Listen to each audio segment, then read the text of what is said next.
Hello and welcome to another episode of our walking meditation, our daily practice, our daily reflection on A Course in Miracles.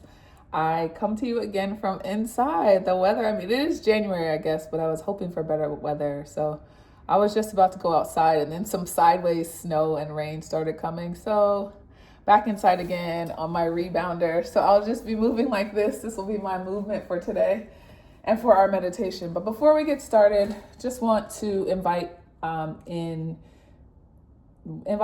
and invite us to take a moment to step into stillness. So as always, we'll just take a long, slow, deep breath in. I like to close my eyes and just scan your whole body from top to bottom and just notice what you notice in the spirit of stillness. So I'll give you a moment to do that now.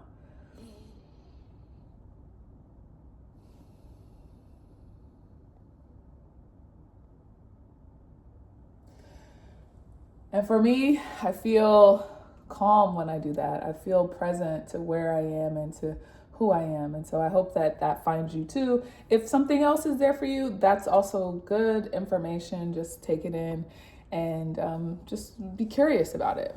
So today we are here again in our lessons, in our review lessons. We're on lesson 88. Lesson 88 has two parts as well. It says one, the light has come.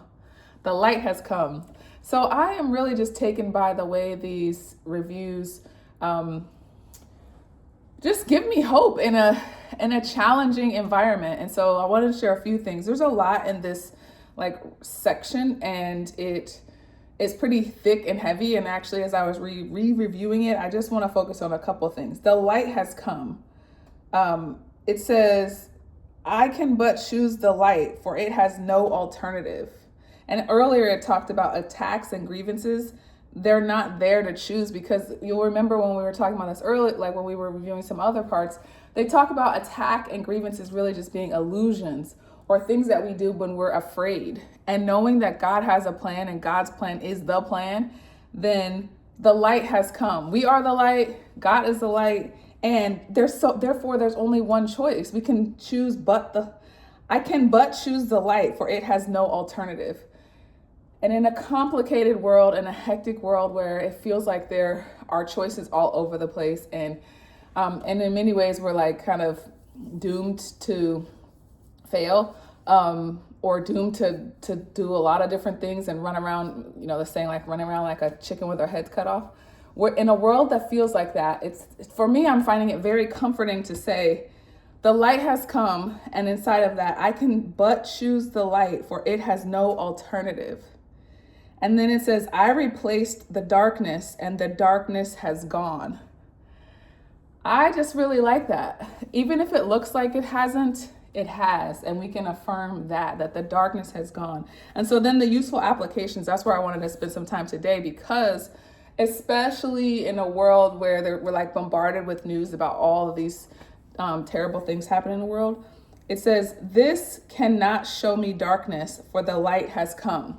And so when we hear or see a thing, the idea of these applications, as I understand them, is when we hear or see a thing that might put us in a place of angst or attack or grievances or any of those things, we get to apply these concepts. So this one is, this cannot show me darkness, for the light has come.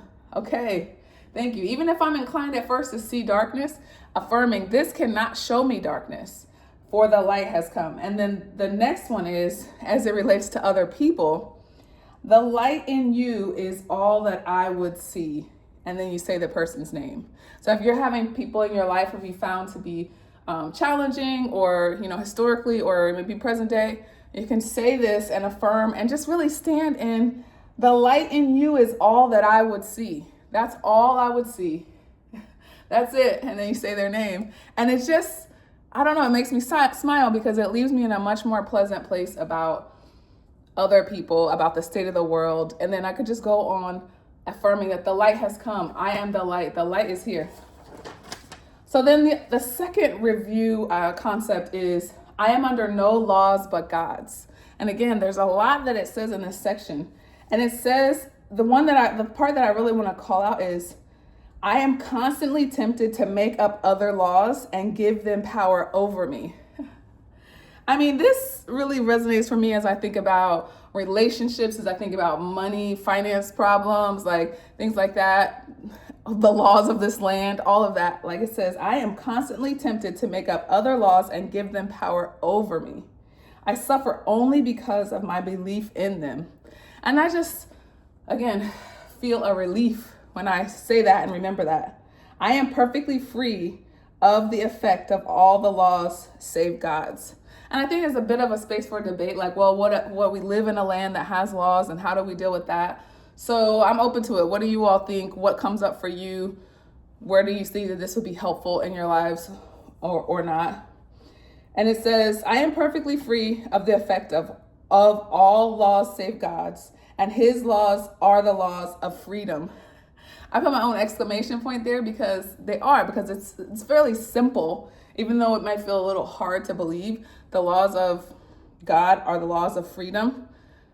That's nice. So as we kind of settle into that and let that wash over us, some forms of application that stood out to me are, my perception of this shows me I believe in laws that do not exist.